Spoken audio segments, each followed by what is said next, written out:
Dear father Babu, April 3-4 തീയതികളിൽ നടന്ന SVD India Mumbai provincial council മീറ്റിംഗിൽ അച്ഛനെ കേരളത്തിൽ പുതിയൊരു പ്രവർത്തനത്തിനായി നിയോഗിക്കുന്നതിനെക്കുറിച്ച് ചർച്ച ചെയ്യുകയുണ്ടായി.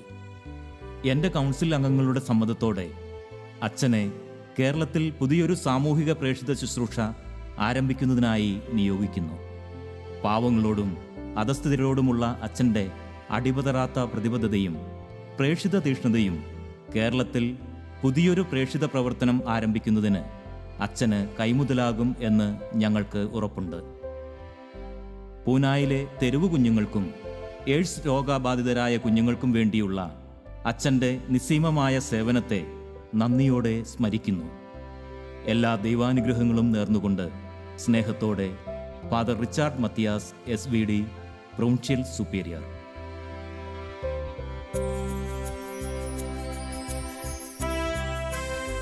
ഒരു വൈദികൻ നേരിടേണ്ടി വരുന്ന ഏറ്റവും വലിയ വെല്ലുവിളിയാണ് താൻ പ്രവർത്തിച്ചുകൊണ്ടിരുന്ന മേഖല വിട്ട് ഒരു ദിവസം മറ്റൊരു മേഖലയിലേക്ക് ചേക്കേറുക എന്നത്. അത് അവർക്കുണ്ടാക്കുന്ന മാനസിക സമ്മർദ്ദം വളരെ വലുതാണ്. പക്ഷേ നേതൃത്വം ഇവരിൽ അർപ്പിച്ചിരിക്കുന്ന വിശ്വാസത്തെ പ്രതി ദൈവഹിതം നേതൃത്വത്തിലൂടെ ഉണ്ടാകുന്നു എന്ന് മനസ്സിലാക്കി ഇവർ യാത്ര തുടരുകയാണ് പുതിയ പ്രവർത്തന മേഖലയിലേക്ക്.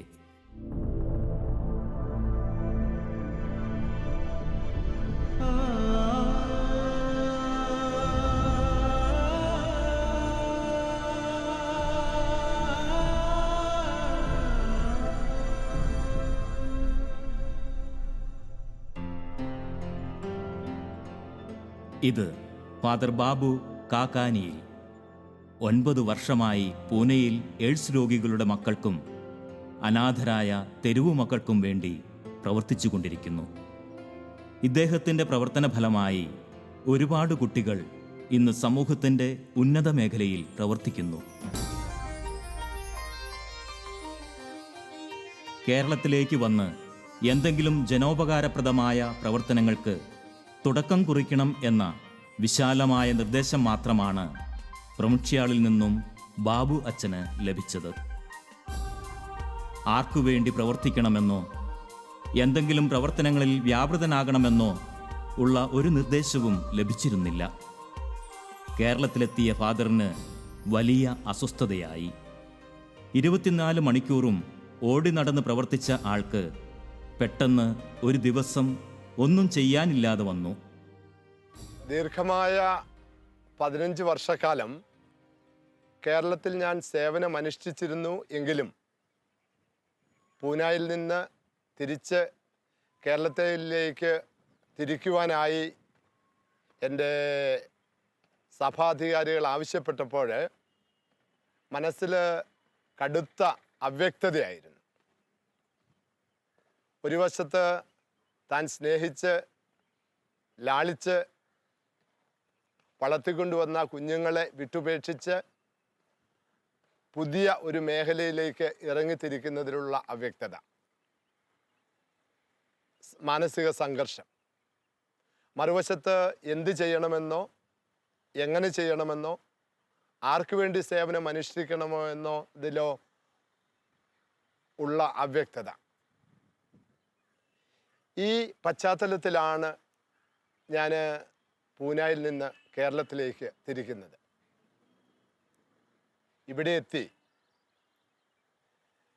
വ്യക്തികളെ കണ്ട് സാഹചര്യങ്ങളെ വിലയിരുത്തി കേരളത്തിൻ്റെ ഇന്നത്തെ പശ്ചാത്തലത്തിലെ വെല്ലുവിളികൾ എന്തെന്ന് മനസ്സിലാക്കി രണ്ടാം വത്തിക്കാൻ സിനോദോസും അഭിമന്യ പിതാക്കന്മാരുമൊക്കെ പലപ്പോഴും സൂചിപ്പിക്കുന്നത് പോലെ കാലത്തിൻ്റെ ചുവരെഴുത്തുകൾ വായിച്ചറിഞ്ഞ് എന്തെങ്കിലും ഒരു പുതിയ സുവിശേഷ പ്രഘോഷണ മേഖലയ്ക്ക് തുടക്കം കുറിക്കാൻ സാധിക്കും എന്ന ഒരു പ്രത്യാശ ഈ അവ്യക്തതയുടെ ഇടയിലും എൻ്റെ മനസ്സിലുണ്ടായിരുന്നു. ഒന്നുമാകാതെ കുറച്ചുനാൾ നടന്ന അദ്ദേഹം എല്ലാ മീറ്റിങ്ങുകളിലും പങ്കെടുക്കാൻ തുടങ്ങി. പതിയെ കേരളത്തിലെ ആൾക്കാരുമായി ഇടപെട്ടു. അപ്പോഴാണ് കേരളത്തിൽ വർദ്ധിച്ചു വരുന്ന അന്യസംസ്ഥാന തൊഴിലാളികളെ അദ്ദേഹം ശ്രദ്ധിച്ചത്. യാതൊരു നിയന്ത്രണമോ ഗൈഡൻസോ ഇല്ലാതെ കേരളത്തിൻ്റെ അങ്ങോളം ഇങ്ങോളം അന്യസംസ്ഥാന തൊഴിലാളികളുടെ സാന്നിധ്യം വർദ്ധിച്ചുകൊണ്ടിരുന്നു. ഇവരുടെ ആത്മീയ പ്രവർത്തനത്തിനു വേണ്ടി ശ്രമിച്ചുകൂടെ എന്നൊരാശയം ബാബു അച്ഛനിൽ ഉടലെടുത്തു. കേരളം വളരെ ഗൗരവമായ ഒരു സാമൂഹ പുനഃക്രമീകരണത്തിലൂടെ കടന്നു പോവുകയാണ്. ഇപ്പോഴേ കേരളത്തിൽ ജോലി ചെയ്യാൻ ആൾക്കാരില്ലെന്നായി. ജോലി ചെയ്യുന്ന മലയാളികളെല്ലാം കേരളത്തിന് പുറത്താണ്. അതുകൊണ്ടാണ് അന്യസംസ്ഥാനങ്ങളിൽ നിന്നുള്ള ആയിരക്കണക്കിന് തൊഴിലാളികൾ ഓരോ ദിവസവും കേരളത്തിലേക്ക് ട്രെയിൻ കയറുന്നത്, ഇങ്ങോട്ട് കടന്നു വരുന്നത്. ഇവരുടെ എണ്ണം ദൈനംദിനം വർദ്ധിച്ചു വരികയാണ്. കണക്കുകൾ വളരെ അവ്യക്തമാണെങ്കിലും 40 ലക്ഷത്തിലധികം പേരാണ് ഇന്ന് കേരളത്തിൽ എല്ലാ മേഖലകളിലും തന്നെ തങ്ങളുടെ പ്രവർത്തനങ്ങൾ കാഴ്ചവെക്കുന്നത്. എന്നിരുന്നാലും കേരളത്തിൽ ഇവർ പുറത്തുനിന്നെത്തിയിട്ടുള്ളവരാണ്. കേരള സമൂഹം സംശയദൃഷ്ടിയോടും ആദരവിൻ ഇല്ലാതെയുമാണ് പലപ്പോഴും ഈ സമൂഹത്തെ നോക്കിക്കാണുന്നത്. അതുകൊണ്ട് തന്നെ കേരള സമൂഹത്തിലെ ഇവർക്ക് അംഗീകാരവും സ്നേഹവും വാങ്ങിക്കൊടുക്കുക, ഒപ്പം ഇവർക്ക് ഒരിടയനായി തീരുക എന്ന ഒരു ചെറിയ സ്വപ്നം എൻ്റെ മനസ്സിൽ അങ്ങനെയാണ് കടന്നു വന്നത്. അതിഥി തൊഴിലാളികൾ എന്നാണ് ബഹുമാനപ്പെട്ട കേരള മുഖ്യമന്ത്രി ശ്രീ പിണറായി വിജയൻ ഈ അന്യസംസ്ഥാന തൊഴിലാളികളെ വിശേഷിപ്പിച്ചത്. അതുകൊണ്ട് അതിഥികൾക്കുതകുന്ന പരിഗണനയും ഇവർ അർഹിക്കുന്നു. ഒറീസ, ജാർഖണ്ഡ്, ഛത്തീസ്ഗഡ്, ബീഹാർ, പശ്ചിമ ബംഗാൾ, UP, മധ്യപ്രദേശ് എന്നീ സംസ്ഥാനങ്ങളിൽ നിന്നും എത്തിച്ചേർന്നിട്ടുള്ള ഏതാണ്ട് 40 ലക്ഷം പേരാണ് കേരളത്തിൽ അതിഥി തൊഴിലാളികളുടെ നിരയിൽപ്പെടുന്നത്. കേരള ജനസംഖ്യയുടെ ഏതാണ്ട് 12% ഈ അതിഥി തൊഴിലാളികൾ. ഇവരിൽ ക്രൈസ്തവരായിട്ടുള്ളവർക്ക് ആധ്യാത്മിക ശുശ്രൂഷ പകർന്നു കൊടുക്കുക, അവർക്ക് തങ്ങളുടെ മതപരമായ ആവശ്യങ്ങൾ തുടർന്നുകൊണ്ടു പോകാനുള്ള അവസരം സൃഷ്ടിച്ചു കൊടുക്കുക എന്നിവ മുന്നിൽ കണ്ടാണ് ബാബു അച്ഛൻ പ്രവർത്തനം ആരംഭിച്ചത്.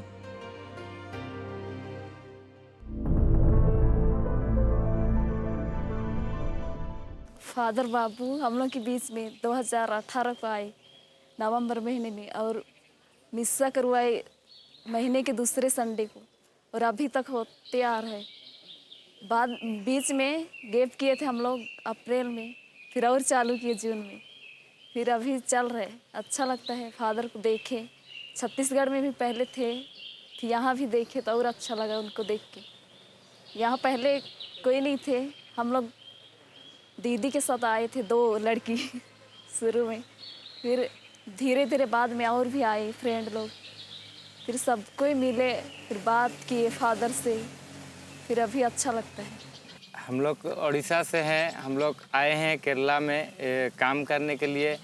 पहले से हम लोग को मतलब चर्च उर्च जाते नहीं थे, बस ड्यूटी करते थे। तो हम लोग जब फादर बाबू आए और हम लोग को चर्च में मतलब जाने का मौका मिला, और हम लोग को पहले से ऐसे कुछ पाप स्वीकार नहीं कर पा रहे थे और मिसा चढ़ाने के लिए भी मौका नहीं मिल रहा था, और हम लोग उस चर्च में गए, फिर हम लोग पाप स्वीकार किए, फिर मिसा चढ़ाए, फिर अभी अच्छा लगता है। हम लोग थोड़ा अभी मैंने फादर बाबू ने हम लोग को समझाता है और सब चीज़ बताता है कि कैसे क्या करना है, कैसे करना है, किस तरह अच्छा से रहना है। अभी अच्छा लगता है, हम लोग यहाँ पे अच्छा से रहते हैं, और हम लोग को मतलब चर्च तरफ से बहुत कुछ सीखने को मिला है, और थोड़ा हम लोग को मिसा उसा चढ़ाने जाते हैं और पाप स्वीकार भी कर पाते हैं, और अच्छा लगता है हम लोग को पहले से ही। हाँ, उड़ीसा में हम लोग को करते थे वैसे, मतलब चर्च जाते थे, बस विनती प्रार्थना करते थे और बस लौट जाते थे। और इधर में थोड़ा अच्छा हम लोग को देखने को मिलता है केरला में। और फादर बाबू ही हम लोग को बहुत कुछ समझाते हैं, उनसे भी मिल के अच्छा लगा। और इधर अच्छा लगता है, इधर हम लोग के ओडिशा से थोड़ा इधर थोड़ा अच्छा लगता है, थोड़ा ज़्यादा। ഇടുക്കി ജില്ലയിലെ കുമ്മളിയിൽ എന്ന സ്ഥലത്ത് ഞങ്ങളുടെ ഏലം, കുരുമുളക് തുടങ്ങിയ ഉൽപ്പന്നങ്ങളുടെ വ്യാപാരവും പിന്നെ തോട്ടവും എല്ലാമായിട്ട് ഞങ്ങളുടെ തോട്ടത്തിലേക്ക് ഒരു 10-40ഓളം നോർത്ത് ഇന്ത്യൻസ് ആയിട്ടുള്ള ജോലിക്കാർ കടന്നു വരികയുണ്ടായി. പല പ്രാവശ്യമായിട്ട് അവിടെ വരുന്നത്. അപ്പോൾ അവരെ ഞങ്ങൾ വാച്ച് ചെയ്യുമ്പോൾ അവരിൽ പലരും ക്രിസ്ത്യൻസ് ആണെന്നുള്ളത് ഞങ്ങൾക്ക് മനസ്സിലായി. ആ സമയത്ത് തീർച്ചയായിട്ടും അവരിൽ ചിലരൊക്കെ പള്ളിയിലൊക്കെ മലയാളം കുർബാനയൊക്കെ വരുമെങ്കിലും അവർക്കൊന്നും മനസ്സിലാകാത്തതുകൊണ്ട് അവർ വളരെ കൺഫ്യൂസ്ഡ് ആയിരുന്നു. അങ്ങനെ ഇരിക്കുകയാണ് SVD സഭയിൽപ്പെട്ട ബഹുമാനപ്പെട്ട ബാബു അച്ഛൻ ഇവിടത്തേക്ക് കടന്നു വന്ന് അവർക്ക് ഇതുപോലെ ഹിന്ദിയിൽ കുർബാനയും കുമ്പസാരമൊക്കെ കൊടുക്കുന്നതിനെക്കുറിച്ച് സംസാരിക്കുകയും അത് കേട്ടപ്പോൾ ഞങ്ങൾക്ക് താല്പര്യമായി. ഞങ്ങൾ ആ കാര്യത്തിന് വേണ്ടി വേണ്ട സഹായമൊക്കെ ചെയ്യുകയും ഈ ജോലിക്കാരോട് അച്ഛൻ നേരിട്ട് സംസാരിക്കുകയും അവർ മാസത്തിൽ ഒരു ദിവസം വെച്ച് ഇതുപോലെ കുർബാന ഇവിടെ ഇടവക ദേവാലയത്തിൽ നടത്താമെന്ന് ഉള്ള ഒരു ധാരണയിലൊക്കെ എത്തുകയും ചെയ്തു. ഇത് ബഹുമാനപ്പെട്ട ബിഷപ്പിൻ്റെയും കാഞ്ഞിരപ്പള്ളി രൂപതയുടെയും ഇവിടുത്തെ ഇടവക വികാരിയുടെ എല്ലാം അറിവോടെയും താല്പര്യത്തോടെയാണ് നടത്തപ്പെടുന്നത്. ഈ കുർബാനയിൽ വന്ന് മാസത്തിൽ ഒരു ദിവസം നടത്തുന്ന ഈ കുർബാനയിൽ അവരെല്ലാവരും വളരെ സജീവമായിട്ട് വന്ന് പങ്കെടുക്കുന്നതായിട്ടാണ് ഞങ്ങൾ കാണുന്നത്. ഈ കുർബാനയിൽ മാസത്തിൽ ഒരു ദിവസം ആ കുർബാനയ്ക്ക് വേണ്ടി അവർ വളരെയധികം താല്പര്യപൂർവ്വം ഒരുങ്ങുന്നതായിട്ട് നമ്മൾ ശ്രദ്ധയിൽപ്പെട്ടിട്ടുണ്ട്. അതുപോലെ തന്നെ അവരുടെ സ്വഭാവത്തിലും അവരുടെ പെരുമാറ്റത്തിലും അവരുടെ ജോലിയിലുമൊക്കെ വളരെ മാറ്റം കാണുന്നുണ്ട്. നേരത്തെയൊക്കെ പണമൊക്കെ ദൂർത്തടിച്ച് കളഞ്ഞിരുന്നവരെ ഇപ്പോഴെ പണമൊക്കെ അവരുടെ വീടുകളിലേക്കൊക്കെ അയക്കുകയും അതുപോലെ അവർക്ക് അനാവശ്യമായ ചിലവുകളൊക്കെ കഴിവതും കുറയ്ക്കുകയും ചെയ്യുന്നതായിട്ട് നമ്മുടെ ശ്രദ്ധയിൽപ്പെട്ടിട്ടുണ്ട്. അങ്ങനെ വളരെയധികം അവർക്ക് ആത്മീയമായും ഭൗതികമായും നേട്ടം ഉണ്ടാകാനായിട്ട് ഈ കാര്യങ്ങളൊക്കെ സഹായകമായിട്ടുണ്ട്. തീർച്ചയായിട്ടും ബഹുമാനപ്പെട്ട ബാബു അച്ഛൻ്റെ നേതൃത്വത്തിൽ നടക്കുന്ന ഈ ശുശ്രൂഷ വളരെ മഹത്തരമായൊരു കാര്യം തന്നെയാണെന്നുള്ളത് പറയാതിരിക്കാൻ വയ്യ. സ്വന്തം വീടും നാടുമെല്ലാം ഉപേക്ഷിച്ച് സ്വന്തം സംസ്കാരവും ഭാഷയുമെല്ലാം ത്യജിച്ച് ഉപജീവനത്തിനായി കേരളത്തിലെത്തുന്ന ഇവർക്ക് അത്താണിയും തുണയുമായി തീരുക എന്ന സവിശേഷമായ ഉത്തരവാദിത്വം കൂടി അച്ഛൻ സ്വയം ഏറ്റെടുക്കുന്നു. അതുകൊണ്ട് തന്നെ ജാതിമതഭേദമന്യേ എല്ലാ അന്യസംസ്ഥാന തൊഴിലാളികൾക്കും എപ്പോൾ വേണമെങ്കിലും ഓടിച്ചെല്ലാവുന്ന ഒരാളായി അച്ഛനെ അവർ കാണുന്നു. ഇതിനായി കോട്ടയത്ത് സർവസേവാ സംഘ് എന്ന പേരിൽ അച്ഛൻ ഒരു പ്രസ്ഥാനം നടത്തുന്നു. കേരള ഗവൺമെൻറ് ഈ അന്യസംസ്ഥാന തൊഴിലാളികളെ സമൂഹത്തിൻ്റെ മുഖ്യധാരയിൽ എത്തിക്കുക എന്ന ലക്ഷ്യത്തോടെ ആവാസ് എന്ന ഒരു ഇൻഷുറൻസ് സ്കീം ആരംഭിക്കുകയുണ്ടായി. പക്ഷേ ഇത്രയും നല്ലൊരു പദ്ധതിയുണ്ടായിട്ടും നല്ലൊരു ശതമാനം ആൾക്കാരെയും ഇതിലേക്ക് കൊണ്ടുവരാൻ ഗവൺമെൻറ്റിന് സാധിച്ചിരുന്നില്ല. അതിനാൽ മറ്റ് സന്നദ്ധ സംഘടനകളെ ഇതിൽ സഹായിക്കുന്നതിനായി ഗവൺമെൻറ് സമീപിച്ചതിൻ്റെ അടിസ്ഥാനത്തിൽ ഗവൺമെൻറ്റിനോട് കൈകോർത്ത് ഇവരുടെ പ്രശ്നങ്ങൾ ഗവൺമെൻറ്റിലെത്തിക്കാൻ ഒരു ചാലകമായി ഈ സംഘടന പ്രവർത്തിക്കുന്നു. അന്യസംസ്ഥാന തൊഴിലാളികളിലെ ക്രൈസ്തവരെ തേടി ഞാൻ പലയിടങ്ങളും സന്ദർശിച്ചു. ഇവരെ ധാരാളമായിട്ട് കണ്ടുകിട്ടുന്ന എല്ലാ വേദികളിലും ഞാൻ കടന്നു ചെന്നു. കെട്ടിടം പണിയുന്ന സ്ഥലങ്ങൾ, തോട്ടങ്ങൾ, ഹോട്ടലുകൾ, പട്ടണങ്ങളിലൂടെയും ഗ്രാമങ്ങളിലൂടെയും നഗരങ്ങളിലൂടെയും എല്ലാം ഞാൻ അലഞ്ഞു തിരിഞ്ഞ് നടന്നു. കാണുന്നവരോടെല്ലാം സംസാരിച്ചു. അവരുടെ പ്രശ്നങ്ങൾ എന്തെന്ന് മനസ്സിലാക്കാനായിട്ട് പരിശ്രമിച്ചു. അവരുടെ ആവശ്യങ്ങൾ എന്തെന്ന് ഉൾക്കൊള്ളുവാനായിട്ട് ശ്രമിച്ചു. പതുക്കെ അതിനുശേഷം ഭരണങ്ങാനത്ത്, തുടർന്ന് കാഞ്ഞിരപ്പള്ളിയിൽ, അതിനുശേഷം തൊടുപുഴയിൽ, ഹൈറേഞ്ച് പ്രദേശങ്ങളിൽ ഒക്കെ ചെറിയ ചെറിയ വിശ്വാസ സമൂഹങ്ങളെ ഒരുമിച്ച് കൂട്ടുന്നതിനും അവർക്ക് വേണ്ടി വിശുദ്ധ കുർബാനയും കുമ്പസാരവും അവർക്ക് ആവശ്യമായ നിർദ്ദേശങ്ങളുമൊക്കെ നൽകുന്നതിൽ എനിക്ക് സാധിച്ചു. ഇന്ന് കേരളത്തിൽ 8 രൂപതകളിലായി 14 സ്ഥലങ്ങളിൽ എല്ലാ മാസവും വിശുദ്ധ കുർബാനകൾ അർപ്പിക്കപ്പെടുന്നുണ്ട്. രൂപതകളുമായിട്ട് കൈകോർത്താണ് ഞാൻ ഈ പ്രവർത്തനങ്ങൾ നടത്തുന്നത്. അതുകൊണ്ട് തന്നെ ഈ വിശുദ്ധ കുർബാനകളിൽ ഏറിയ പങ്കും നടക്കുന്നത് നമ്മുടെയൊക്കെ ഇടവക ദേവാലയങ്ങളിലാണ്. അഭിവന്യ പിതാക്കന്മാരുടെ സ്നേഹനിർഭരമായ അനുഗ്രഹാശിസ്സുകൾ എന്നും എനിക്കിതിന് ലഭിച്ചിട്ടുണ്ട്. 600-ലധികം വ്യക്തികൾ ഇന്ന് ഈ 14 സ്ഥലങ്ങളിലായിട്ട് വിശുദ്ധ കുർബാനയിൽ പങ്കെടുക്കുന്നുണ്ട്. വിശുദ്ധ കുർബാനയിൽ പങ്കെടുക്കുകയും കുമ്പസാരം ശ്രവിക്കുകയും കുമ്പസാരം നടത്തുകയും അവർക്ക് വേണ്ടുന്ന മാർഗനിർദ്ദേശം നൽകുകയും മാത്രമായിരുന്നില്ല എൻ്റെ ചുമതല, അല്ലെങ്കിൽ അത് മാത്രമാണ് എൻ്റെ ചുമതല എന്ന് ഞാൻ മനസ്സിലാക്കിയില്ല. ഇവർക്കെല്ലാം ഒരു തുണയാവണം, ഇവർക്കെല്ലാം ഒരു സുഹൃത്താവണം, ഇവർക്കെല്ലാം ഒരു മാർഗദർശിയാവണം.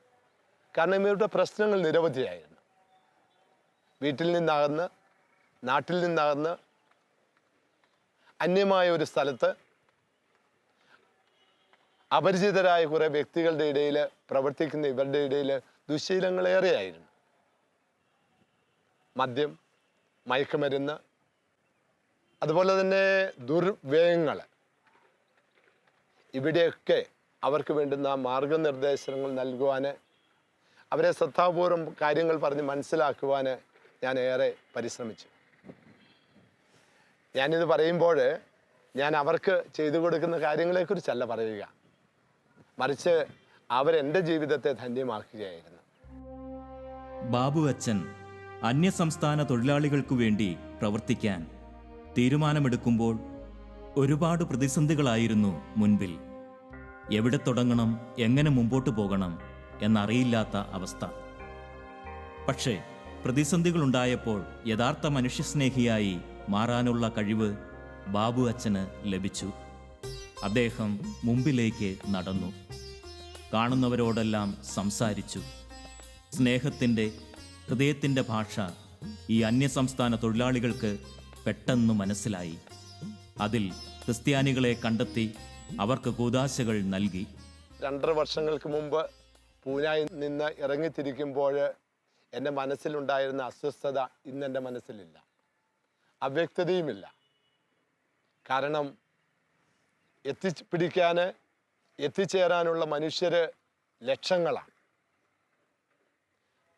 പങ്കുവയ്ക്കാനുള്ള സ്നേഹം ഹൃദയത്തിൽ ധാരാളമായിട്ടുണ്ട്, സ്വപ്നങ്ങളോ മനസ്സിൽ ധാരാളം.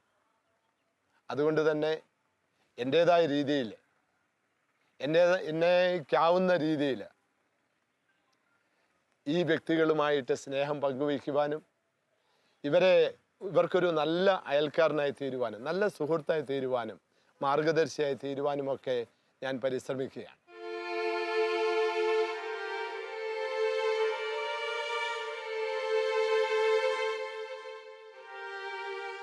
ബാബു അച്ഛൻ്റെ പ്രവർത്തന ഫലമായി ഹൈറേഞ്ചിലുള്ള ഏല ഫാക്ടറികളിൽ നിന്നും തേയില ഫാക്ടറികളിൽ നിന്നും ഒരുപാട് പേർ കുർബാനയ്ക്കും കുമ്പസാരത്തിനുമായി പള്ളികളിൽ എത്തിച്ചേരുന്നു.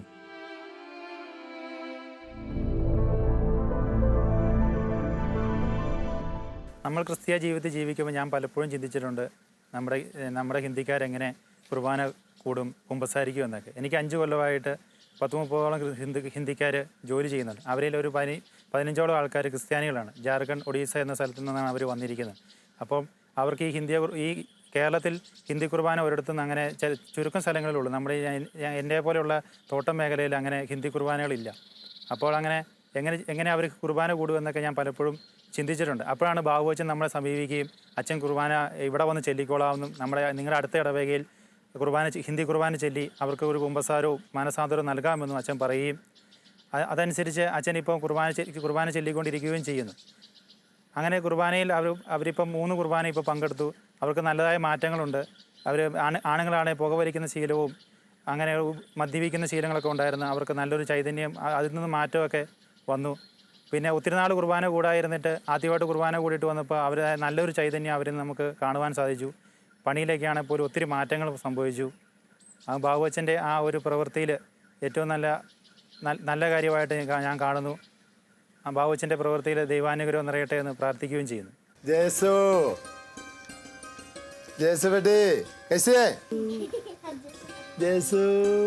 गाना गाएंगे? हैं? तुमको गाना आता है? मम्मी पापा लेके गया होगा ना? कौन कौन स्कूल जाते हैं? तुम तीनों जाता है क्या ना? Very good. नहीं जाता? तू भी नहीं जाती है? थक गया फादर ने थक गया. ഇടുക്കി പ്രദേശം പ്രധാനമായിട്ടും കൃഷിയെ ആശ്രയിച്ച് കഴിയുന്ന ഒരു മേഖലയാണ്. വളരെ പ്രത്യേകിച്ച് ഏലവും തേയിലയും കാപ്പിയും ഒക്കെയാണ് ഇവിടുത്തെ കൃഷികൾ. ചെറുകിട കർഷകരും ധാരാളമുണ്ട്. നമ്മുടെ നാട്ടിൽ തൊഴിലാളികളുടെ ക്ഷാമം വളരെ രൂക്ഷമായിട്ട് അനുഭവപ്പെടുന്ന ഈ കാലഘട്ടത്തിൽ ഇതര സംസ്ഥാന തൊഴിലാളികളാണ് കൃഷിയുടെ കാര്യങ്ങൾക്ക് മുഖ്യമായും നമ്മുടെ ഇവിടുത്തെ കർഷകരെ സഹായിക്കുന്നത്. വടക്കേ ഇന്ത്യയിലെ പല സംസ്ഥാനങ്ങളിൽ നിന്നും നോർത്ത് ഈസ്റ്റിൽ നിന്നുമൊക്കെയായി ധാരാളം ആളുകൾ ഇവിടെ ജോലി ചെയ്യുന്നുണ്ട്. അവരിങ്ങനെ ചിതറി ജീവിക്കുന്ന ഒരു സാഹചര്യമാണ് ഉണ്ടായിരുന്നത്. അന്യോന്യം അറിയാനോ മനസ്സിലാക്കാനോ ഉള്ള സാഹചര്യങ്ങളൊന്നുമില്ല. അവരിൽ പലരും കത്തോലിക്ക വിശ്വാസം സ്വീകരിച്ചിട്ടുള്ളവരാണ് വടക്കേ ഇന്ത്യയിൽ വെച്ച് തന്നെ. പക്ഷേ അവരിവിടെ വന്നു കഴിഞ്ഞപ്പോൾ അവരുടെ വിശ്വാസം പരിപാലിക്കുവാനോ കൂദാശകളിൽ പങ്കെടുക്കുവാനോ ഉള്ള സാഹചര്യങ്ങളൊന്നും ഇവിടെ ഉണ്ടായിരുന്നില്ല. പ്രത്യേകിച്ച് അങ്ങനെ അവരൊന്ന് ഓർഗനൈസ് ചെയ്യാനും ആരും ശ്രമിച്ചിരുന്നില്ല എന്നുള്ളതാണ് സത്യം. ഇടുക്കി രൂപതയുടെ പല സമിതികളിലും ഈ കാര്യം പലവട്ടം ചർച്ചാ വിഷയമായിട്ടുണ്ടെങ്കിലും ഞങ്ങൾക്ക് ആവശ്യത്തിന് ഹിന്ദി അറിയാവുന്ന അല്ലെങ്കിൽ വടക്കേ ഇന്ത്യൻ ഭാഷകൾ അറിയാവുന്ന അച്ഛന്മാരില്ലാതിരുന്നത് കൊണ്ട് അവരുടെ അജപാലനപരമായ കാര്യങ്ങളിൽ ശ്രദ്ധിക്കാനും കഴിഞ്ഞിരുന്നില്ല. അങ്ങനെ ഇരിക്കവെയാണ് ബഹുമാനപ്പെട്ട ബാബു അച്ഛൻ, SVD സഭാംഗമാണ് അദ്ദേഹം ഇവിടെ വരുന്നതും ഈ തൊഴിലാളികളുടെ ആധ്യാത്മിക കാര്യങ്ങളെക്കുറിച്ച് സംസാരിക്കാനിടയാകുന്നതും. ഏകദേശം 1 വർഷം മുമ്പ് മയിലാടുംപാറ ഇടവക കേന്ദ്രീകരിച്ച് അദ്ദേഹം മാസത്തിലൊരു വിശുദ്ധ കുർബാന അർപ്പിക്കുകയും ആ പ്രദേശത്തൊക്കെയുള്ള ഇതര സംസ്ഥാന തൊഴിലാളികളെ ഒരുമിച്ച് കൂട്ടി അവർക്ക് വേണ്ടി കുർബാന അർപ്പിക്കുകയും അവർക്ക് വേണ്ടി കുമ്പസാരം പരികർമ്മം ചെയ്യുകയും അവർക്ക് ആവശ്യമായ ആത്മീയ ഉപദേശങ്ങൾ നൽകുകയും ചെയ്തു. കഴിഞ്ഞ കുറേ നാളായി ഇപ്പോൾ അദ്ദേഹം വെള്ളയാംകുടി ഇടവകയിലും മാസത്തിലൊരിക്കൽ എത്തുന്നു. ആളുകളൊക്കെ ഇങ്ങനെ അറിഞ്ഞും കേട്ടും വരുന്നതേ ഉള്ളൂ. എങ്കിലും 10-50ഓളം പേര് ഇപ്പോൾ മാസത്തിലൊരിക്കൽ ഇതര സംസ്ഥാന തൊഴിലാളികൾ ഈ പള്ളിയിൽ വിശുദ്ധ കുർബാനയ്ക്കായിട്ട് എത്തുന്നുണ്ട്. അച്ഛൻ അവരുടെ കുമ്പസാരം കേൾക്കും. അവരുടെ ജീവിത പ്രശ്നങ്ങളെക്കുറിച്ച് അവരുമായിട്ട് അച്ഛൻ ചർച്ച ചെയ്യും. അവരുടെ സങ്കടങ്ങളും വിഷമങ്ങളും അവരച്ഛനോട് പറയും. അച്ഛൻ അവർക്ക് വേണ്ടി പ്രാർത്ഥിക്കുകയും അവരെ പ്രോത്സാഹിപ്പിക്കുകയും ധൈര്യമായിരിക്കുക എന്ന് പറഞ്ഞ് അവരെ ദൈവത്തിൽ ആശ്രയിച്ച് ജീവിക്കാൻ അവരെ പ്രാപ്തരാക്കുകയും ചെയ്യുന്നു. പൂനായിൽ വർഷങ്ങളായിട്ട് നിലവിലുണ്ടായിരുന്ന സർവസേവാ സംഘ് എന്ന സാമൂഹ്യ സേവന കേന്ദ്രത്തിൻ്റെ ബാനറിലാണ് കേരളത്തിലെ ഈ അതിഥി തൊഴിലാളികളോടൊത്തുള്ള എൻ്റെ പ്രവർത്തനത്തെ ഞാൻ സ്ഥാപിച്ചിട്ടുള്ളത്.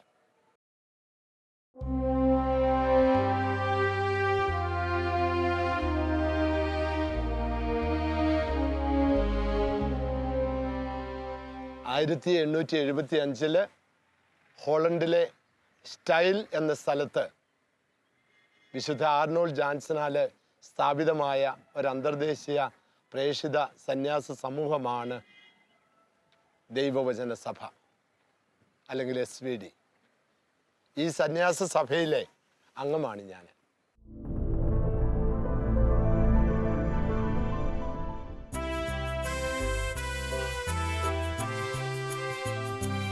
കുന്നും മലയും താണ്ടി കിലോമീറ്ററുകൾ നടന്നും കാറിലുമായി സഞ്ചരിച്ച് കേരളത്തിൽ പുതിയ ശുശ്രൂഷാ മേഖലയ്ക്ക് ബാബു അച്ഛൻ വഴിതെളിച്ചു. ഈ അന്യസംസ്ഥാന തൊഴിലാളികളുടെ അധ്വാനത്തെ ചൂഷണം ചെയ്യുകയും അവരെ സമൂഹത്തിൻ്റെ മുഖ്യധാരയിൽ നിന്ന് മാറ്റി നിർത്തുകയും ചെയ്യുമ്പോൾ അവരോടൊപ്പം നിന്ന് അവരിലൊരാളായി അവരെ ചേർത്തു പിടിക്കാൻ ബാബു അച്ഛൻ മുന്നിൽ നിൽക്കുന്നു.